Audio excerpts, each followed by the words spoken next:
प्यारे भैया बहनों नमस्कार।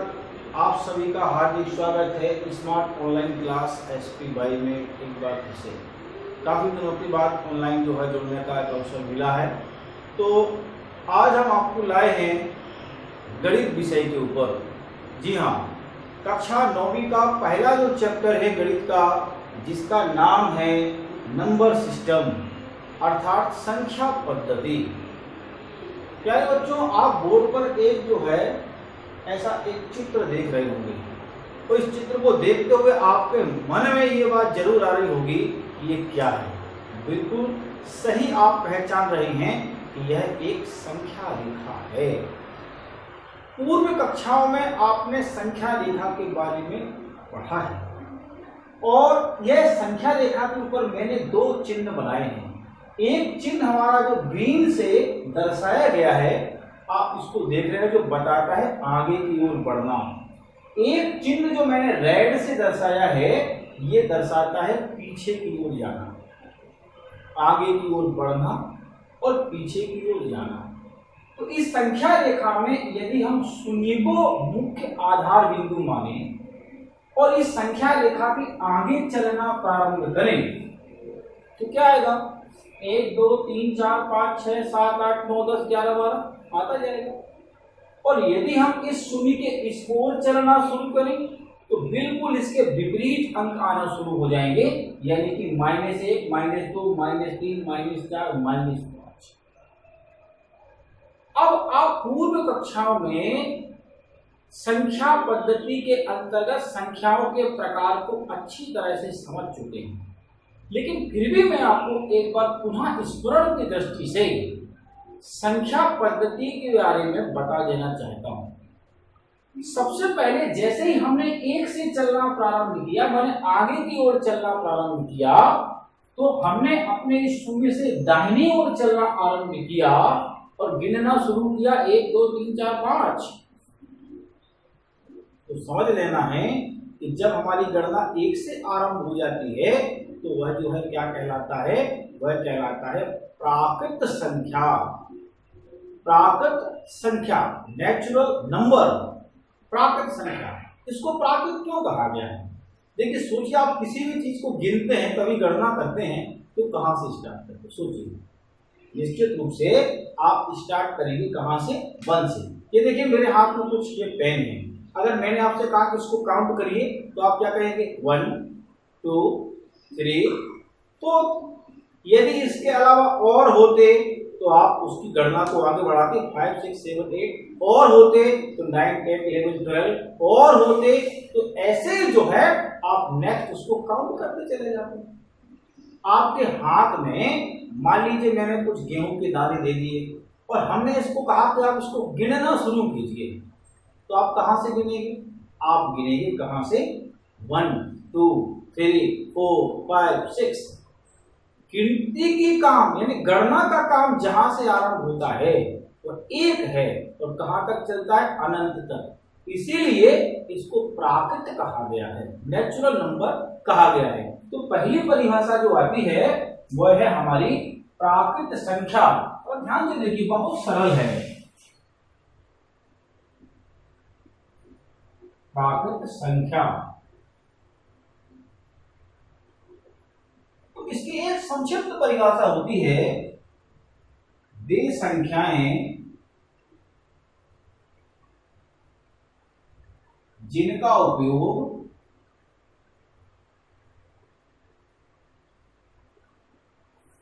गणना में होता है।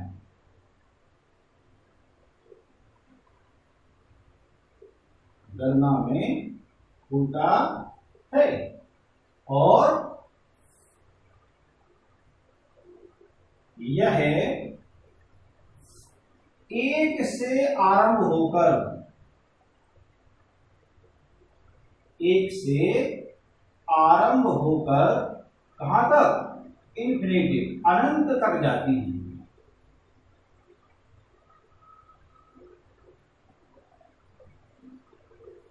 नेचुरल नंबर या प्राकृत संख्याएं कहलाती हैं। इनको हम n संकेत के द्वारा दर्शा सकते हैं, यानी कि n = 1 2 3 4 5 6 7 dot dot dot dot dot infinity. तो ये क्या है? एक प्रकार से ये सब नेचुरल नंबर हैं, प्राकृत संख्याएं हैं। हमने इसमें लिखा गणना में उपयोग करते हैं, इसकी गणना, क्योंकि जब भी ऊपर गिनना आरंभ करें ना तो कहां से गिनते हैं? हमेशा एक से गिनते हैं, फर्स्ट से गिनते हैं। तो चलिए अब हम चलते हैं अपनी दूसरी परिभाषा की ओर। हमारी दूसरी जो परिभाषा आती है वह आती है पूर्ण संख्या। पूर्ण संख्या या होल नंबर, इसका नाम पूर्ण। पूर्ण का अर्थ क्या होता है? तो पूरी तरह से हो, यानी कि यदि हम अभी शून्य से थे और शून्य से गिनना आरंभ करते थे संख्या रेखा पर, तो कहां से गिनते थे? 1 2 3 4 5 6 से। लेकिन इतना भाग हमने छोड़ दिया, 0 से लेके 1 तक का। हमने 1 से गिनना शुरू किया, 1 2 3 4, लेकिन इतना जो भाग है ये हमने छोड़ा है, छोड़ दिया। तो यदि हम यहां से ले लें, शून्य से ले लें, 0 से ले लें और अनंत तक चले जाए, भाई 0 भी तो एक अंक है। तो हमने यदि शून्य को लिया और अनंत तक गए तो वो हो जाएंगे अपने होल नंबर, या इसको कहेंगे अपन पूर्ण संख्या। इसकी परिभाषा क्या होती है? हम लिख सकते हैं शून्य से अनंत तक जाने वाली संख्याएं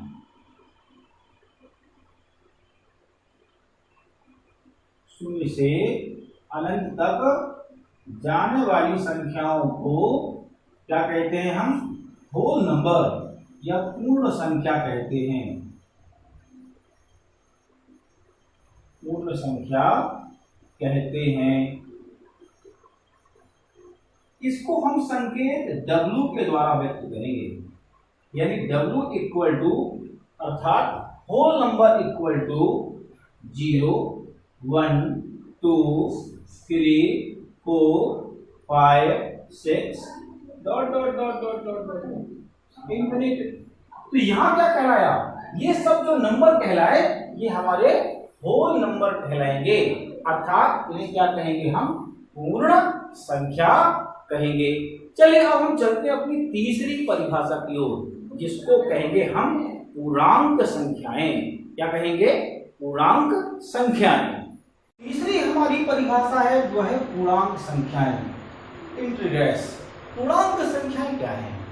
देखिए, यदि हम शून्य से लेकर के इंफिनिटी तक की संख्याओं को ले लेंगे और अब शून्य से, जहां से हमने रेड चिन्ह ऐड किया है, यानी पीछे वाली संख्याएं, इनको भी इसी में शामिल कर लें, अर्थात धनात्मक संख्याएं, शून्य और ऋणात्मक संख्याएं, इन सब का एक समूह यदि हम बना लें तो हम उसको कह सकते हैं पूर्णांक संख्याएं। परिभाषा के रूप में आप इसमें लिख सकते हैं सभी धनात्मक संख्याएं, सभी धनात्मक संख्याएं शून्य व ऋणात्मक संख्याएं, ऋणात्मक संख्याओं का संग्रह, संख्याओं का संग्रह क्या कहलाएगा? पूर्णांक संख्याएं कहलाएंगी। पूर्णांक संख्याएं कहलाती हैं। ठीक है, जैसे इसको हम लिख सकते हैं I इक्वल टू -3 -2 -1 0 1 2 3 4, जितने चाहे आप उसको दर्शा दीजिए, क्योंकि पूर्णांक के अंतर्गत सभी अंक आ जाते हैं। ठीक है, तो ये बात आपको ध्यान में आ गई होगी। अब यहाँ एक बहुत छोटी सी बात मैं आपको बता देना चाहता हूँ, शायद आपको स्मरण भी होगा इस चीज का, लेकिन फिर भी मैं आपको दोबारा से बता दूं।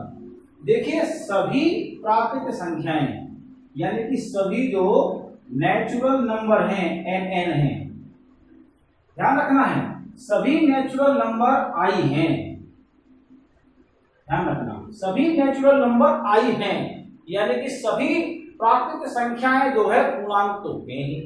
दूसरी बात, सभी होल नंबर भी सभी आई हैं, यानी ये भी क्या है, पूर्णांक है। लेकिन सभी पूर्णांक जो है ना तो वो आपके नेचुरल नंबर हैं और ना ही वो आपको होल नंबर हैं। सभी कुछ तो हो सकते हैं लेकिन सभी नहीं हो सकते। जैसे माइनस का मैंने मान लीजिए 4 कहा, तो माइनस का 4, अब ये माइनस का 4 ना तो भैया आपका पूर्ण है और ना प्राकृत है, ध्यान रखना, ना पूर्ण है ना प्राकृत है।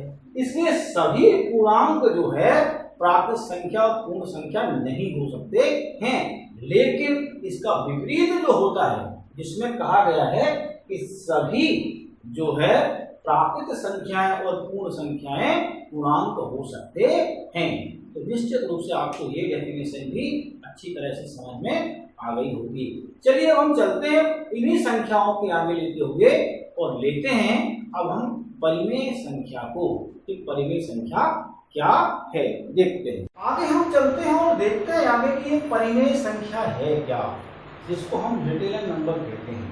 जरा संख्या रेखा पर विचार करिए, तो इस संख्या रेखा में देखिए 1 और 2, 1 और 2 के बीच का विस्तार मैंने किया है और 1 और 2 के बिल्कुल बीच में मैंने लिखा है 3/2। 3/2 का मतलब है 1 सही 1/2, यानी कि 1.5। भाई 1 और 2 के बीच में क्या होगा, 1.5 होगा ना। 1 और 2 के बीच का भाग होगा 1.5, यानी कि इसको कहेंगे हम 3/2। तो 3/2 एक ऐसी संख्या है जो ना तो एक प्रकार से आपका पूर्णांक है, ना फिर एक प्रकार से आपका जो है प्राकृत संख्या है, ना एक प्रकार से पूर्ण संख्या है, ये पूर्ण रूप में भी नहीं है। तो फिर क्या है, परिमेय संख्या में ऐसी बहुत सारी संख्याएं बीच बीच में निकल के आ जाती हैं, छूट जाती हैं, जिसको हम अंश और हर के रूप में इस प्रकार से लिखते हुए चले जाते हैं। तो वास्तव में यह संख्या क्या है, यह संख्या हो जाएगी आपकी रिटेलर नंबर अर्थात परिमेय संख्या। तो इसकी परिभाषा निकल कर आती है, वे संख्याएं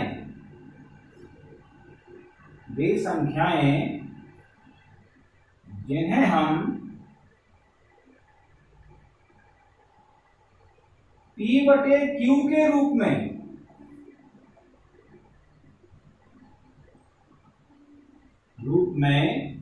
लिख सकते हैं।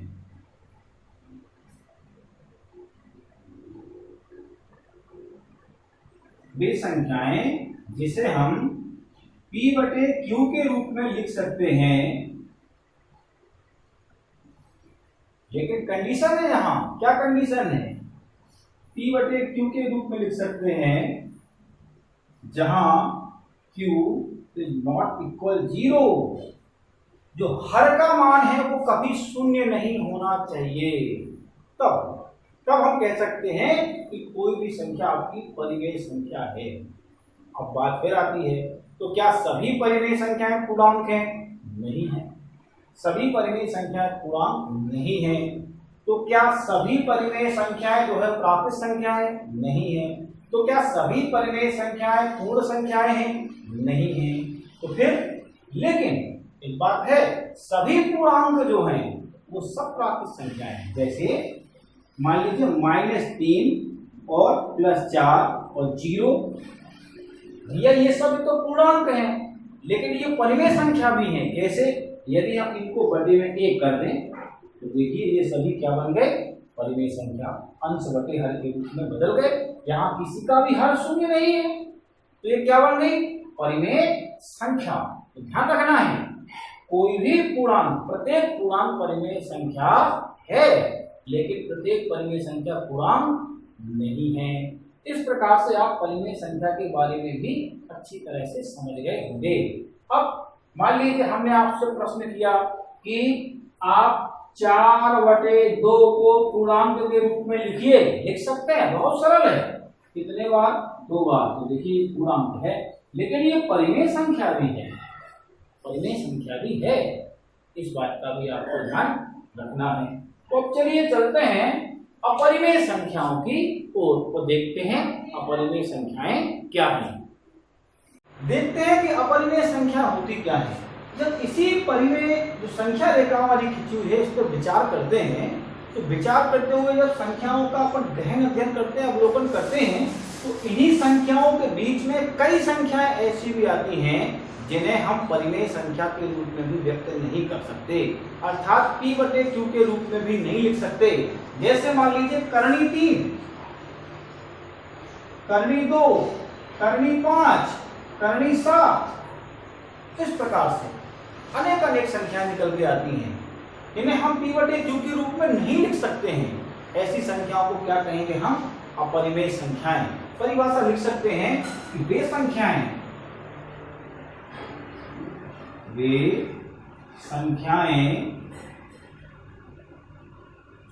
जिन्हें हम p/q के रूप में नहीं लिख सकते,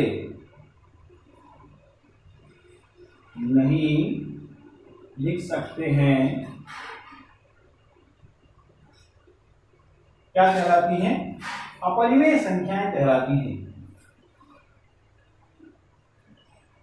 अपरिमेय संख्याएं कहलाती हैं। इसमें जहां p व q पूर्णांक हैं व q बराबर नहीं है कह के शून्य के, इसमें भी जो है यही कंडीशन होती है। तो परिमेय और अपरिमेय की परिभाषा भी आप लोग समझ गए। यहां मैं एक बात और आपको बता दूं कि किन्हीं भी दो परिमेय संख्याओं के बीच में अनंत परिमेय संख्याएं होती हैं, और ऐसे ही किन्हीं भी दो परिमेय संख्याओं के बीच में अनंत अपरिमेय संख्याएं भी होती हैं। ये बात कई बार एग्जाम में आप सभी से पूछी जाती है, इस बात का स्मरण आपको रखना है। तो इस प्रकार से जो है आप परिमेय, अपरिमेय, प्राकृत संख्या, पूर्ण संख्या के बारे में जान गए हैं, और अंतिम परिभाषा की ओर और चलते हैं जिसको हम कहेंगे वास्तविक संख्याएं। तो देखते हैं ये वास्तविक संख्याएं क्या होती हैं। वास्तविक संख्याएं क्या है? तो देखिए, वास्तविक संख्याओं के अंतर्गत जितनी भी आपकी परिमेय संख्याएं हैं और जितनी भी आपकी अपरिमेय संख्याएं हैं, ठीक है।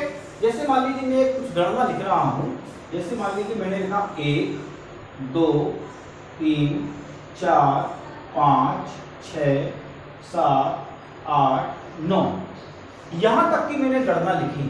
अब इस गणना में जरा ध्यान से देखिए, तो यदि मान लीजिए मैंने इन सब पे करनी लगाई, देखिए सब पे मैंने करनी लगाई, आप देखेंगे कि करनी 1 का मान 1 है, इसलिए यहां पर ये परिमेय है।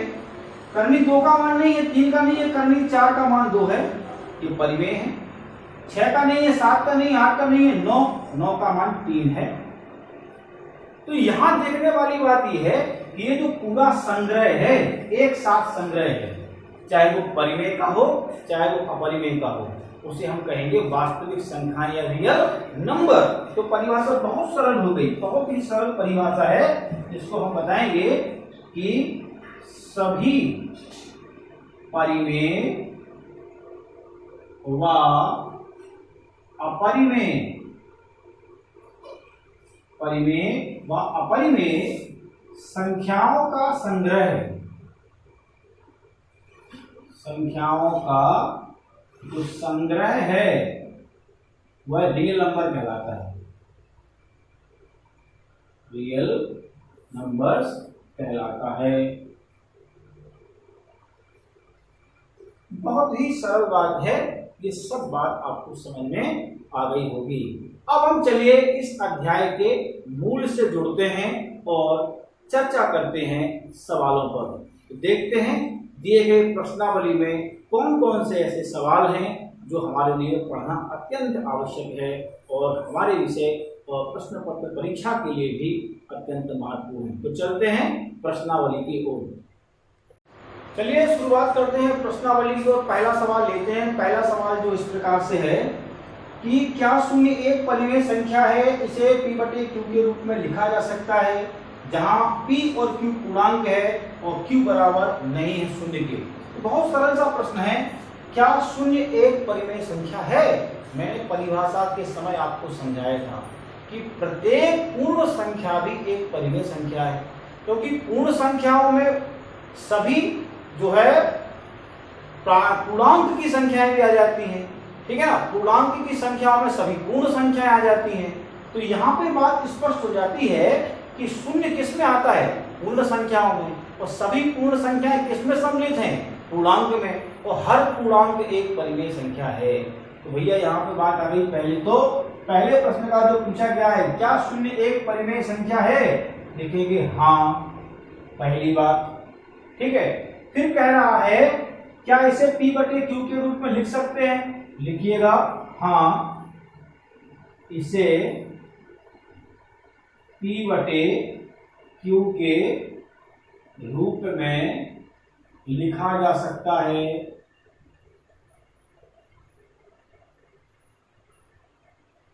p बटे q के रूप में लिखा जा सकता है, ठीक है। क्यों लिखा जा सकता है, क्योंकि शून्य एक पूर्णांक है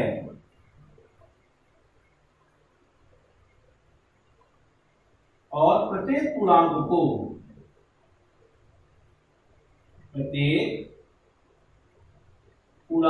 को हम परिमेय संख्या के रूप में लिख सकते हैं। परिमेय संख्या यानी कि p बटे q के रूप में लिख सकते हैं।